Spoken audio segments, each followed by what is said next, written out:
क्या भारतीय जनता पार्टी का 400 पार का नारा बस एक जुमला बनकर रह जाएगा? चलिए एक एक कर आपको बताते हैं कि क्यों 400 पार का नारा नामुमकिन नजर आ रहा है। लेकिन उसके पहले अगर आप हमें फेसबुक पर देख रहे हैं तो इस वीडियो को लाइक करें। अगर आप यूट्यूब पर देख रहे हैं तो हमारे चैनल HW न्यूज नेटवर्क को सब्सक्राइब करें। और अगर आप निष्पक्ष पत्रकारिता का समर्थन करना चाहते हैं तो हमारे ऐप HW न्यूज शॉर्ट्स को डाउनलोड करें। इससे हमारी बहुत मदद होगी। भारतीय जनता पार्टी मंदिर मस्जिद, मटन मछली, मुगल, हिंदू मुस्लिम के मुद्दे पर प्रचार कर रही है। वहीं दूसरी ओर महंगाई, बेरोजगारी के मुद्दे जनता के लिए कितने जरूरी है, चलिए जान लेते हैं।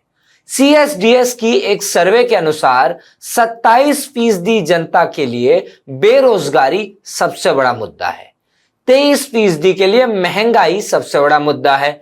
और अगर राम मंदिर और हिंदुत्व को मिला दे तो भी सिर्फ 10% जनता के लिए ये मुद्दे हैं। जब पूछा गया कि मोदी सरकार के कार्यकाल का सबसे बड़ा काम क्या है तो 23% जनता को लगता है कि राम मंदिर बनवाना मोदी सरकार की सबसे बड़ी उपलब्धि है। लोगों को गरीबी रेखा से निकालने की बात हो या रोजगार दिलवाने की, सिर्फ 17% लोगों को लगता है कि इन मुद्दों पर मोदी सरकार ने काम किया है। जब पूछा गया कि क्या इस सरकार को तीसरा मौका मिलना चाहिए तो 44% लोगों को जहां लगता है कि सरकार को तीसरा मौका मिलना चाहिए, वहीं दूसरी ओर 39% लोगों को लगता है कि सरकार को तीसरा मौका नहीं मिलना चाहिए। कोई बहुत ज्यादा फर्क नहीं है आंकड़ों में दोस्तों, और यह हवा अब और बदलती हुई नजर आ रही है।